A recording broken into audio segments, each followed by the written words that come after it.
Good evening and welcome to this week's edition of Agenda. I'm Ewan Gorn. On the programme tonight, a Jurby special, 2 issues in that area with a petition over changes to bus services. We hear from the petitioner and the infrastructure minister, and government plans to redevelop the area with £1.8 million set aside in the recent budget. But do the community want it, or even believe it'll happen?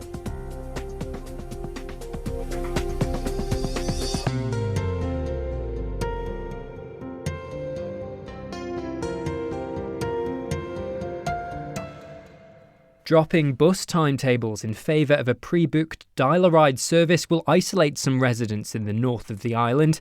That's the view of a campaigner who's opposing Isle of Man Transport's decision to use the Connect Villages service in place of scheduled buses on its Jurby routes. Louise Whiteleg has set up a petition asking the Department of Infrastructure to reconsider the move. She explained why she's against this change to Sian Cowper. I actually had a friend ring me. She lives in Jurby. I've made some quite good friends up in Jurby in the last couple of years. And my friend rang me. She'd just got the bus back from Ramsey, and the bus driver was asking her if she's ready for this transformational change that there's going to be to the Jurby bus service. And that's when she found out that they're cancelling the regular services and everything's going to be a dial-a-ride at 24 hours notice. When this was first announced, it was sold as so much more convenient because you can book a specific time, but from what you've been hearing, that's not really the case. No, absolutely not. There is an argument for having both, for having the regular Irish service plus the opportunity, but then that's what taxis are for. So there's this conflict going on there anyway. People's concerns are, if you need to book 24 hours, could you book everything 24 hours in advance for what you want to do? What about when you ring the doctors in the morning and they say you can only get an emergency appointment if you ring on the same day? You can't go. The same with a dentist. What about your child who's at Ramsey Grammar School and they're sick during the day and you need to bring them home? How are they supposed to get home? What about the people who aren't planning or want to do anything spontaneous? And what about tourists, do I dare say it, who want to go up to the TT Museum, and people who want to go to Jurby to visit? How are they supposed to get backwards and forwards? By having to pre-book in advance of 24 hours, it's socially isolating. We're chopping people's wings. What about the kids? You know what it's like. It's closer to you than it is to me, but you know what it's like when you're a kid and you met up with your mates and you said, oh, come on, let's go to. It takes away that spontaneity. So you're going to be trapping the children in the Jurby area and not allowing them to get out and go into Ramsey to go bowling, to go and meet up with the pals, because it all needs to be booked 24 hours in advance. It really needs a lot of thinking about. My real concern, and the thing that's got me on my high horse, is that I really sense that this is completely against the spirit, if not the letter, of the Equality Act, because it's going to be disproportionately affecting the women and the children. I would say the vast majority of the people who use that during the day. And I would like to see the bus companies' surveys that they've done and looking at who uses the buses, why they use the buses, what the demographics are of the people who use the buses, because my just anecdotal evidence is mostly it's women and children that are going to be penalised by this change, and that's against the Equality Act. Do you think this is as much about cost saving as trying to provide a better service? It would appear so. The roots of this appear to be in the SAVE programme. It was quoted that of the £6 million of savings that have been identified in the SAVE programme, over 50% of those can come from public transport. So I'd say that's where this scheme has been identified. And also don't forget they have spent £6 million on 33 single-decker buses and 19 minibuses. So they've got to find a use for those buses as well. But is it a case of short-term savings against long-term losses? And those losses are things like social mobility. You can't put a price on social mobility. Public transport is public transport. It's there to provide a service for everybody, and you shouldn't be able to put a pound price on it. There have already been objections from taxi drivers about this. Why is it so important that the public speaks out as well? Everybody's got a voice, and we need to use that voice. And if there's a change that's muted or a change that's planned, which is going to affect us, our friends, our family, and other people who we don't know, who we know are going to be affected by that, every single one of us has got a duty to speak up. If we don't use our voice, we won't be listened to. Have you reached out to Isle of Man Transport, to the Department of Infrastructure? Have you had any feedback from them? It's all been very swift, actually. This is all cropped up around a telephone call that was made by a friend to me on Monday. I did actually ring the telephone number for the dial-a-ride to find out whether or not the information I'd received was correct. And I was told, yes, definitely, we're going to the dial-a-ride system on the 6th of April. We're still going to be keeping the hourly buses for the first week until people get used to it. But then after that, it's going fully, the Jurby service, to the dial-a-ride system. So that's when I got active and started asking questions and asking if people, and it started out as an awareness raising campaign. As has been mentioned this morning, there is actually a document out there that's got the application for the licence for the RTLC for the bus vanning to be able to do this. So what I'm going to do is I'm going to find that application and I'll make sure that that's publicised so people can get fair opportunity to read all the details, think about it themselves, and also if they feel that they want to be able to put an objection into that committee. One of the reasons the Department of Infrastructure has given for doing this is they don't want half-empty buses going around constantly. What do you think the solution to this problem is? Well, nobody wants half-empty buses. But my solution would be the complete opposite, which would be to promote the use of buses. We are a biosphere over here. We are looking at what we can do to reduce our carbon footprint on the Isle of Man. So surely we want to be encouraging more and more people to use public transport and to leave the cars at home and to reduce the car journeys that they make. So I always come at things from maybe a slightly different angle, but I'd certainly be wanting more people to leave the cars at home and to use the public transport. Look at making public transport free. Look at what the value is that would add to our Isle of Man, our economy, and to the people who live here. Now, you have circulated on Facebook a petition. It's got over 100 signatures already. How can someone find that if they want to add their name to this campaign? I think you'll fall over it if you go on Facebook. It's been shared an awful lot of times.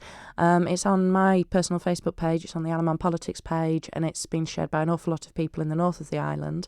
But also, if that fails, if you Google Go Petitions and check out Jurby Transport Petition, you'll find it that way. Louise Whiteleg, who set up that petition, and you can find the petition actually at gopetition.com if you want to take a look at that.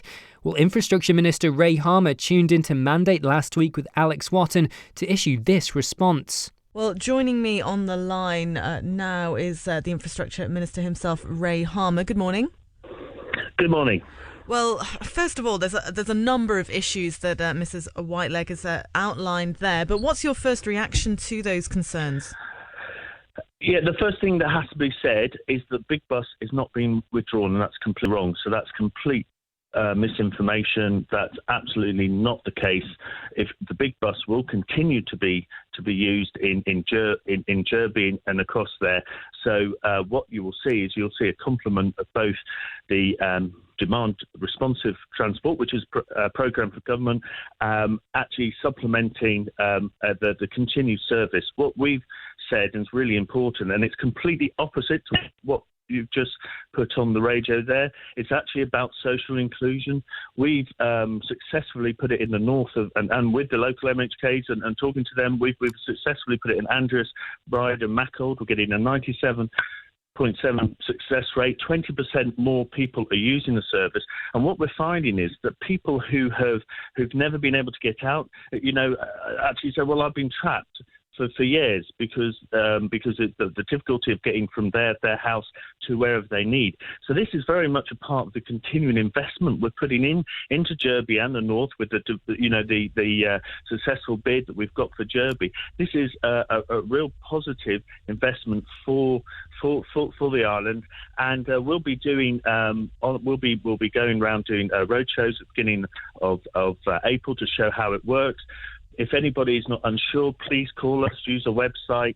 They'll also be dual running. So you'll have the existing service and, where there's the demand responsive side by side so that so that there can be, as people can see how it's working. Well, what we've found so far is, and this is evidence across many jurisdictions, is that, for those who are elderly, who are with families and, mothers and children and things like that, absolutely, this is a fantastic service. The other thing that needs to be made is that with a demand responsive transport, which has been very successful, is yes, to book your journey, it's the day before. Having said that, if you need to book on the day, that will be accommodated as far as possible. So I think there's a lot of misinformation. Nobody's actually hasn't had that discussion, hasn't looked at what's going forward, and actually this is a really, really positive. And I think it's really, really sad when something that's really positive for the North is just completely switched around the other way. It's actually including more people, more social inclusion. That's why we're bringing these services in, getting more people on the buses, which improves our environmental, and has to be said, the main bus service, the big bus, is still going to be there during the day. Okay, well, we've got you here now. Let's make this as clear as possible so we've got the right message going out. We've still got the big bus remaining in the town. There is going to be a service which will, of course, be more accommodating for certain people. But do you concede that other people, some of the examples perhaps that Mrs. Whiteleg was talking about with people going to school in Ramsey Grammar, women and children, may be adversely affected by a dropping of some services? Well, the school children will get their school service in the morning and they'll get their school service in the evening. There are 5 services which will be replaced during the day, but for example, there'll still be service at 8, 6:55, 8:02, 8:15, 9:02, 14:52, 4:12, 4:27, 5:27, 5:22, 7:04, 9:02 and 10:54. Late service on the Friday, services still on the Saturday. This is really taking, if you like, where you've got buses that go around a very long route that take a long time, that aren't popular at all, actually providing a flexible service that those people that need it, that have been trapped, that need to get to the doctor, that need to that need to get out, in the past have literally, because of the cost, have been trapped in their home. So this is a really positive thing. It's a trial. It's something that we've successfully brought in. I've had really positive comments of how it's changed people's lives, and this is something really, really good and should be embraced and sort of celebrated, rather than mistruths said about it, that actually we're doing exactly the opposite. We're actually trying to bring people together. We celebrate and treasure our biosphere status, and this is a very important part of it. And, it's something, as I say, we need to celebrate. Okay, well, obviously it's something that people are very passionate and emotive about, this subject, yourself included. For the best place to get that clarity and get that information, where should people head? Because this is clearly something people want to know about. Yes, so please contact public transport. Please contact the Bus Fanning website. Please call for further information. It's 662525, or email publictransport@gov.im. Well before the changes, we'll be going and doing roadshows in Jurby. There's one on Monday, the 1st of April, 2 to 4, Thursday, 4th of April, 11 to 4, Saturday, 6th of April, 11 till 1 p.m. That will be a great time to actually find more information about what's going on. Infrastructure Minister Ray Harmer.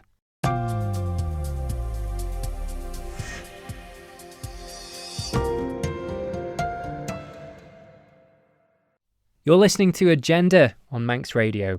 Now, we heard about the buses, but the Jurby community also wants to see more facilities on offer in the parish, but some still doubt government's commitment to develop the area.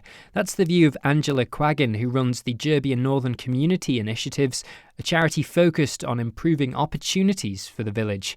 £1.8 million has been set aside in the latest government budget to develop and improve Jurby, with concepts such as new homes, a BMX track and community gardens all mooted.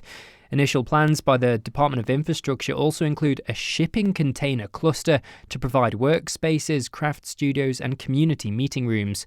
The department chose not to conduct a consultation with residents when drawing up the plans, so last summer a series of public meetings were held. Residents listed what they wanted to see offered in the village and fed their views back to the DOI. Mrs. Quaggan says many wanted to see affordable housing built to sustain the community. There's also a feeling in Jurby that existing assets aren't utilised to their full potential.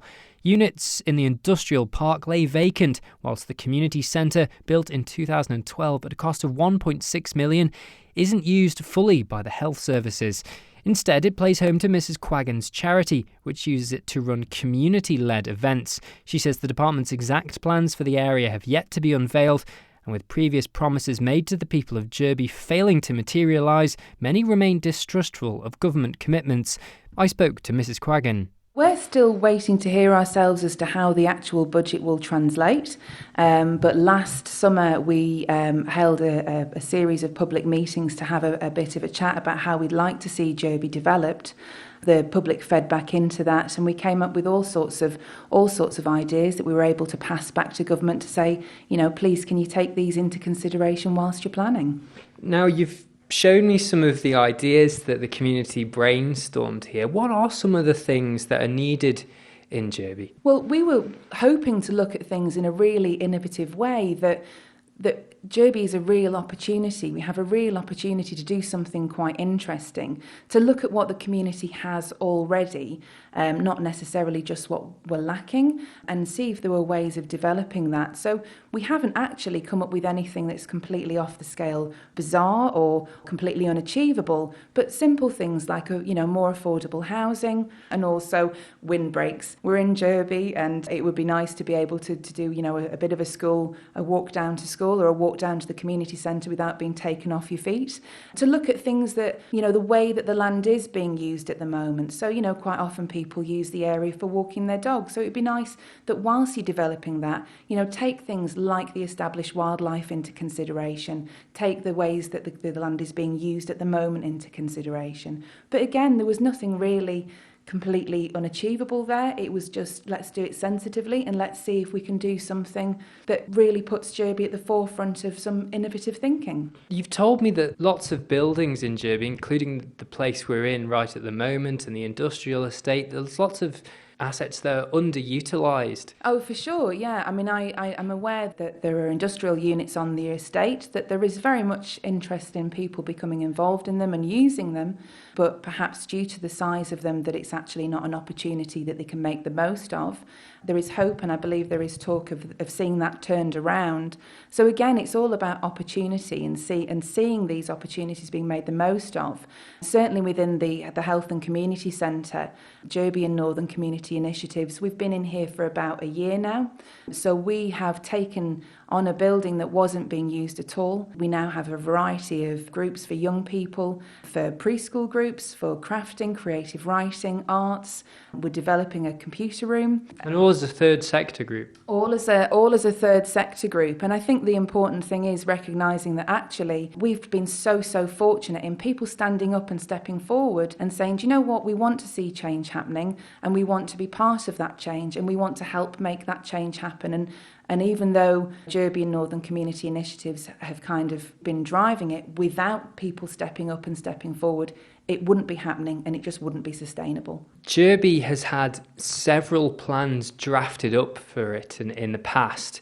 I'd just like to ask, is there confidence in the village that whatever government comes forward with will actually be acted upon? In all honesty, I would suggest that there is hope still, but like you say, that when we've encountered this position before, that plans have been seen before. I've only lived in Jurby for about 6 years now, so I haven't seen them come and go and not come to fruition. So I'm perhaps not as jaded as I could be, but I've listened to stories of people from Jurby who've said, we've been here before, we've seen the plans before, there's no point, it's going to happen. But I think the tide is turning, and I think in terms of actually being listened to when we fed back into the planning process, that was really encouraging. I think there's still hope, but certainly tempered with a level of maybe a little bit of cynicism. And is there a community spirit in Jurby? It doesn't fall often into the media's spotlight. You'd be forgiven if you're from another part of Ireland for not knowing what's going on here. So is there that sense of community?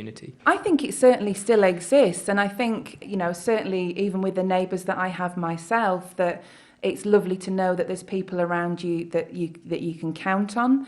There are good people. And I think in terms of activities here, that perhaps you don't hear of what's happening within a community, because actually it's not rocket science stuff that is necessarily media worthy all the time. It's people getting on and supporting each other and looking out for each other and behaving like a community and being there for each other. I personally think we have a good community. We definitely have ways that we could improve and that we can build on that community spirit. But yeah, I think we're a good bunch. And how badly do people want these changes? I mean, are they desperate for them, or is it sort of tempered with a sort of patience? There's always been the thing with Jurby that there's a chicken and egg scenario, that people want to see more in the way of facilities out there, of things to do. But without the housing and perhaps the number of residents to support it, it won't happen. We've kind of maintained that something needs to happen at some stage, something needs to give. So more houses might bring more facilities might bring more houses. So we'll wait and see what happens. But certainly people do want to see some degree of change, and they would like to see something come to Jurby that they would actually like here. That, you know, quite often things end up in Jurby perhaps where they didn't necessarily want to see them happening. So it would be lovely to see something positive that the community is fed into, that they've helped develop, and that will enhance their living space. You mentioned how sometimes there's been this approach to Jurby planning, maybe social housing, whereby, oh, it's Jurby, it doesn't really matter, it's all the way out there, who cares? Do you think that still exists in the higher circles? Do you feel represented fairly? I think we're certainly getting there, but if you were to speak with many residents, I think that feeling is still strong, and perhaps not without good reason. But I think actually, if we, in any walk of life or in living in any area, if you roll over and say, oh, it doesn't matter, then actually it's an open invitation for people to not bother. Whereas actually, if you are standing up and saying, do you know what, I'm proud of where I live, or I want to see change and I'm prepared to feed into that, then you can make the difference. So yeah, I think there is still that feeling there, and perhaps in many pockets it is really very strong, but I think it's possible that strength can be turned in a different direction. And tell us more about what you're doing here at the centre with the Northern Initiatives. Just what is the sort of plan, the arc you're on for developing this space? Well, we're hoping to be able to provide space for community to build and develop. We're not looking to fix anything or to be a solution, but we want to be able to act as a link to be able to see different things develop. So we've been really very fortunate when we've been approached by people. So, for example, this afternoon we have a card making group that meet once a month, and today they've popped in and said, well, actually they'd like to be able to meet again to do other different bits and bobs. Can we accommodate that space and accommodate that group, which we're in the fortunate position of being able to do. Off the back of that, we've seen different relationships develop. So perhaps, you know, when somebody has been poorly at home and they haven't been able to come to a group, they've developed links with people and they're now looking out for each other. And, you know, somebody now goes and does a bit of shopping for somebody. So it's not rocket science stuff, but it's just building connections with people and bringing us back together. Is there any initial reluctance or pushback when you try to get these sort of initiatives started? The government have been really very supportive of us in what we're trying to achieve here, but I think, as with anything involving a charity or something new and untried, it's quite tricky in places. So even, you know, from the point of view of, you know, your health and safety and your safeguarding and your insurances and the rules and regulations that exist within government, it can be quite tricky. But the support is there, and I think the willingness to see this become a success is definitely there. What we're doing and how we're approaching it is really, really working, and we're seeing community engagement, and we're seeing, you know, the positives that can come off using the building in this way, and seeing a building that wasn't being used. But I think it's been a good learning curve and a steep learning curve for all. Why isn't it being used? Well, my understanding of it was that prior to our becoming involved and managing to get the licence to operate in the space, is essentially the infrastructure wasn't there to be able to organise the groups and manage the groups. So that's my understanding. In terms of the community's interaction with what you're trying to do here, was there any resistance from them at all, or did they welcome you with open arms? How did that go down? I think, again, it was met with a certain level, and even now I have spoken with people who've said, do you know what, I'm there's no point me coming because it's going to stop, or it's not going to be true. Yeah, it's too good to be true, or it's going to be taken away, or so there was a level there of people being quite sceptical and quite dubious about, you know, what we're doing and why we're doing it. But now I think, you know, we are certainly getting there. The groups are building and the connections are building, and that has been the really important thing. Angela Quaggan there from the Jurby and Northern Community Initiative charity. You can find out more about what they do online via their Facebook page. Right, just taking a pause from our agenda, we'll look at the Tynwald agenda for tomorrow. There is a sitting, of course, in the morning. Aaron Ibanez joins us just to run down what's on the plate for tomorrow. There's a noticeable green push from several arms of government, with reports from Manx Utilities, the Department of Infrastructure and the Environment Minister expected to give a statement on a new climate mitigation strategy. Members will also be asked to approve the key terms of the Sea Services Agreement negotiated between the Department of Infrastructure and the Isle of Man Steam Packet Company Limited. Health Minister David Ashford will ask for £4 million extra for his department's budget. And Dr Alex Allinson will ask for £23.5 million to push on with the sewage treatment works in Peel, Laxey and Buldrine. Finally, MLC Miss August Hanson will move for the creation of a youth parliament for the Isle of Man. Thank you very much, Aaron. And of course, you can view all the information of that online via the Tynwald website. That's all from tonight's programme. We'll be back with more from Agenda next week, and you can listen again to this episode online as a podcast. But for now, Guramayu and have a good evening.